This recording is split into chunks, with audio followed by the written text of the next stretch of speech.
हम ऐसे टाइम में हैं जहाँ ज़्यादातर लोग स्लेव की तरीके से काम कर रहे हैं। वो अपनी पूरी ज़िंदगी दूसरों को रिच बनाने के लिए ऐसे काम करते हैं जो उन्हें करना पसंद ही नहीं है। ज़्यादातर लोग एक मैट्रिक्स में रह रहे हैं जहाँ हमें कुछ मिथ्स एक फैक्ट की तरह बताए जाते हैं। जैसे अगर सक्सेसफुल होना है तो आपके पास डिग्री होनी ज़रूरी है, अमीर लोग लकी होते हैं और बिज़नेस स्टार्ट करना बहुत ही रिस्की है। अगर आपको स्क्रिप्टेड लाइफ से बचना है तो सबसे पहले आपको इन हाइपर रियलिटीज़ से बचना होगा। हाइपर रियलिटीज़ ऐसी फेक रियलिटी या इल्यूज़न होते हैं जो हमें लगता है रियल हैं। जैसे एक हाइपर रियलिटी की बात करें तो हमें लगता है मंडे से फ्राइडे और 9 to 5 वर्किंग डेज और आवर्स हैं, बट सभी डेज सेम होते हैं जिन्हें हमने अपनी कंफर्ट के लिए बनाया है। और सेकेंड हाइपर रियलिटी है मनी। मनी भी हमने क्रिएट किया है जो सिर्फ एक मेथड ऑफ एक्सचेंज है। ऑथर के अकॉर्डिंग रिच बनने के 3 रास्ते हैं। First, side learners, slow learners and fast learners. Side learners means ऐसे लोग जो पेमेंट मिलते ही चीज़ें कंज्यूम करने लगते हैं और कुछ भी सेव नहीं करते। ऐसे लोगों की फाइनेंशियल कंडीशन बहुत ही बुरी होती है। सेकेंड है स्लो लेनर्स। स्लो लेनर्स ऐसे लोग होते हैं जो कल को आज से ट्रेड करते हैं। ये काम करते हैं, सेव करते हैं, इन्वेस्ट करते हैं और फिर इसी मेथड को रिपीट करते हैं। इनके रिच बनने का तरीका कंपाउंड इंटरेस्ट है, इसलिए ऐसे रिच बनने में भी काफ़ी टाइम लगता है। थर्ड वे है फास्ट लेनर्स का। इनका अप्रोच स्लो लेनर से डिफरेंट होता है। ये काफ़ी जल्दी रिच बन जाते हैं, जैसे किसी इंस्टाग्राम या यूट्यूब के थ्रू या किसी ऐप या बिजनेस के थ्रू रिच होना। बट क्या चीज़ है जो साइड लेनर्स, स्लो लेनर्स और फास्ट लेनर्स में डिफरेंट होती है? ज़्यादातर टाइम साइड लेनर्स और स्लो लेनर्स के पास एक स्क्रिप्ट होती है, बट फास्ट लेनर्स के पास कोई भी स्क्रिप्ट नहीं होती। इसलिए अगर आपको फास्ट लेनर बनना है तो सबसे पहले आपको अपनी ओल्ड स्क्रिप्ट हटानी होगी। बट हम बहुत से साइड लेनर्स और स्लो लेनर्स को जानते हैं जो अपनी ट्रैक पे सक्सेसफुल हैं, बट ज़्यादातर फास्ट लेनर्स अनसक्सेसफुल होते हैं। ऐसा होता है कि ज़्यादातर लोग एक्शन फेकिंग करते हैं। एक्शन फेकिंग मीन्स जहाँ पे आपको लगता है कि काम हो गया बट रियलिटी में काम नहीं हुआ होता है। जैसे किसी कॉन्सेप्ट को रटने के बाद सोचना कि आपने सच में उस कॉन्सेप्ट को समझ लिया है। या हो सकता है कोई हर वीक में एक बुक रीड कर रहा हो बट उसे उस बुक की कोई भी बातें समझ में ना आ रही हों और वो सिर्फ बुक रीड कर रहा हो।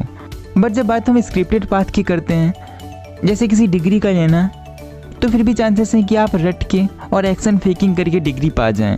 बट अनस्क्रिप्टेड पाथ पे आपको सच में एक्शन लेना होगा और आप एक्शन फेकिंग से कुछ भी अचीव नहीं कर सकते। इसलिए फर्स्ट चीज़ जो आपको ध्यान रखनी है कि आपको एक्शन फेकिंग से बचना है। Second, do what you love is myth. हमें बताया जाता है वही करो जो आपको पसंद है, बट प्रॉब्लम ये है मार्केट और लोगों को कोई फ़र्क नहीं पड़ता कि आपको क्या पसंद है। इसलिए आपको मार्केट की नीड पर भी फोकस करना चाहिए।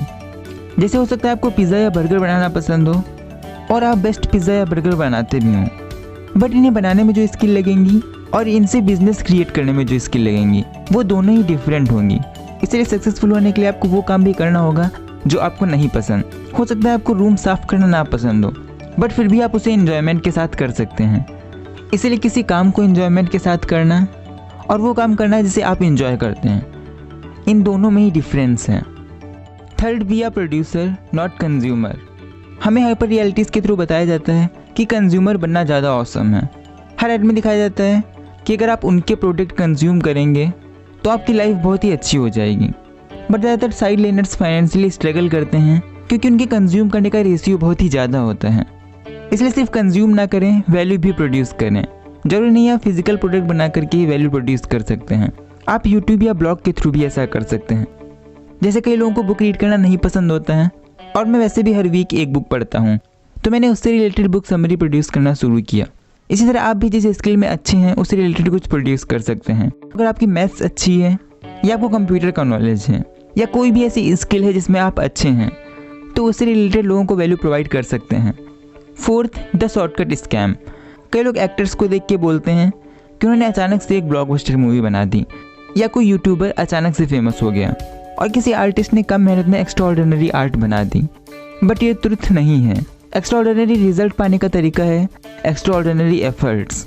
और जो एक्टर्स हमें सक्सेसफुल लगते हैं उन्होंने हंड्रेड्स ऑफ ऑडिशन दिए होते हैं जिनमें कई बार वो रिजेक्ट होते हैं। इसलिए जो लोग सिर्फ गोल अचीव करना चाहते हैं वो प्रोसेस पे ध्यान नहीं देते और शॉर्टकट स्कैम में फंस के एक्शन फेकिंग करने लगते हैं। इसलिए आपको सिर्फ गोल ओरिएंटेड नहीं बनना है और प्रोसेस पे भी ध्यान देना है। और ये बात हमेशा याद रखनी है कि अगर आपको एक्स्ट्राऑर्डिनरी रिजल्ट पाना है तो तो इसका सिर्फ एक तरीका है, extraordinary efforts. Fifth, the special scam. आप खुद को स्पेशल समझें या दूसरों को स्पेशल समझें, ये दोनों ही बिलीफ आपके लिए सही नहीं है। क्योंकि जब हम ऐसा सोचते हैं कि दूसरे स्पेशल हैं तो हम हार्डवर्क नहीं करेंगे, क्योंकि अगर दूसरे स्पेशल हैं तो हार्डवर्क से क्या फ़ायदा। अगर हम सोचेंगे कि हम स्पेशल हैं तो भी हम हार्डवर्क अवॉइड करेंगे, क्योंकि अगर हम इजीली टैलेंट से कुछ भी अचीव कर सकते हैं तो हार्डवर्क करने का क्या पॉइंट। तो ये बात हमेशा ध्यान रखें, स्पेशल स्कैम से बचें। दोनों ही कंडीशन में आप खुद को स्पेशल समझें या दूसरों को, इन दोनों ही कंडीशन में आप ग्रोथ अवॉइड करेंगे। 6, डोंट डिपेंड ऑन डिग्री। कई लोग कंप्लेन करते हैं कि वो बिजनेस स्टार्ट नहीं कर सकते क्योंकि वो बिजनेस बैकग्राउंड से नहीं है और वो मार्केटिंग नहीं सीख सकते। स्कूल और डिग्री में ज़्यादातर टाइम हम चीज़ों को रीड करके समझते हैं और कोन ऑफ लर्निंग के अकॉर्डिंग जो चीज़ें हम पढ़ के सीखते हैं उसका 90% डेटा हम 2 से 3 वीक में ही भूल जाते हैं। इसलिए सिर्फ डिग्री पे डिपेंड ना रहें और खुद भी सीखते रहें और उसे अप्लाई भी करें। तो ये कुछ बातें मैंने आपको बताई book unscripted by MJ DeMarco से। अगर आपको और भी बातें जाननी हैं तो आप इस बुक को डिस्क्रिप्शन से बाय कर सकते हैं। तो आज के लिए बस इतना ही।